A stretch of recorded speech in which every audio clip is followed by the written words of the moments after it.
Let's continue then to give you a sense of the conversation around weather patterns that we are currently seeing around the country. Early on, we spoke to the City of Johannesburg's emergency services, just urging residents to prepare for a heat wave with temperatures, of course, expected to soar above 37 degrees Celsius in the coming days.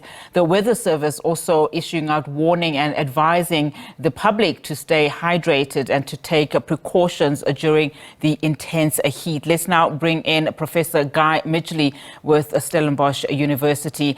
Prof, thank you so much for your time this afternoon. Just given that it is summer in the country, notwithstanding, of course, the weather warnings that we were receiving and should be adhering to, but are these temperatures really that unusual this time of the year? What can we attribute this heat wave to? Well, thanks very much for having me. I'm sorry I'm on leave. That's why I'm wearing a T-shirt, so apologies. No problem. It is hot, Prof. But, look, we know that every single day the weather is now affected by climate change because we've added energy into the atmosphere. So there's no weather event that is not affected in some way. But what's happening recently is that scientific analysis has shown that the frequency and the rate at which extreme heat conditions are increasing is faster than the models predicted.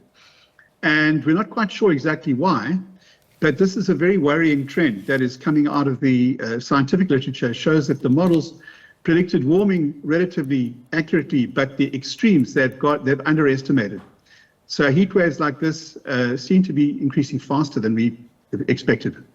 And my next question was actually going to be for you to expand on the extent, to what at least we can attribute the extent of the increasing frequency of these weather patterns to, like snowstorms, flooding, notwithstanding, heat waves and heat storms, as we also are actually discussing now. Can these also be attributed to climate change? I know you're saying, of course, the scientific literature is giving you these trends, but not much is known about where to actually put them at in terms of climate change. No, really, we know quite a lot about how to attribute these things. Yeah. And it's impossible now to ignore the fact that we've irrevocably changed the world's climate. And it shows itself particularly in extreme events. This is the first engagement that we're having. The first skirmishes in our war against climate change is in the form of extreme events. And this is where we're going to learn to adapt. This is where we are going to be getting hard-won experience. So we have to learn from these events, but they're going to expose any weaknesses, and society has to be resilient to these things. We've got to learn very fast about how to increase resilience. And these warnings are so important that people start to understand warnings and how to react to them.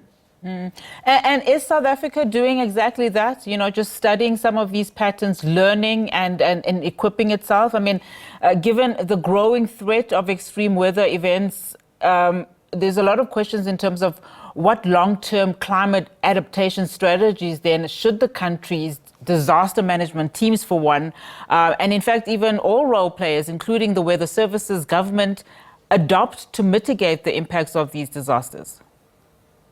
This is going to be very important. We are learning. The one thing that's challenging is that government's always structured in a very hierarchical way. So you have departments and areas of expertise, like pillars of expertise. But climate change cuts across, and governments around the world are not very good at communicating across these sorts of interdisciplinary barriers. And that's where we have to learn really, really fast. So institutions like disaster management really have to work across multiple sectors and get those communication lines going. And we have to start learning how to free people up to make decisions that may not necessarily come from their line manager. That's very tricky to do. And this is where we've got to start learning fast. And I would imagine these patterns have ripple effects across various industries too. Just talk to us about the impact this is having on, for instance, your agricultural sectors, the water situation and crisis that we are currently also experiencing in the country. Well, it affects workers. Field workers in agriculture are among the most highly affected groups of people around the world. We saw some deaths in agricultural workers last year, if I remember correctly. So that's one area. Crops can really run into problems, and then all our mammal, cattle, and sheep and other forms of livestock are very susceptible to heat. We also mammals.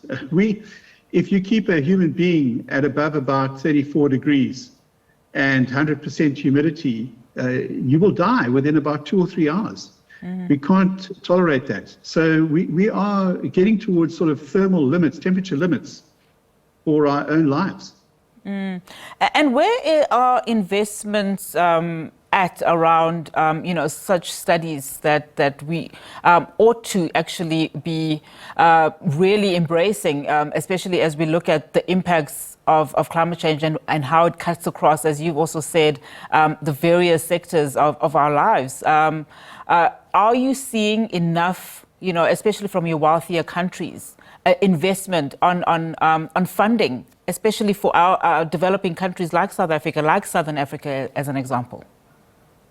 There's a lot of hot air about it, to coin a pun, but the funding flows are just not at the level that are appropriate. Funding into African science, climate change science, is less than 3% of the global investment around the world, for the whole continent, 3%. That's an appalling investment into fundamental climate science. And then, funding into adaptation.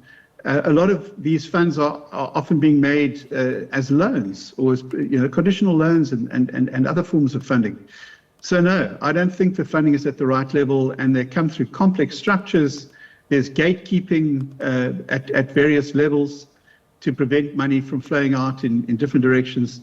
So no, it's not a good situation generally, although there's been a lot of promises made. Absolutely. Prof, thank you so much for your time. Really do appreciate it. Now, go and enjoy your day off and your holiday, and of course, your festive season. Thank you so much for your time.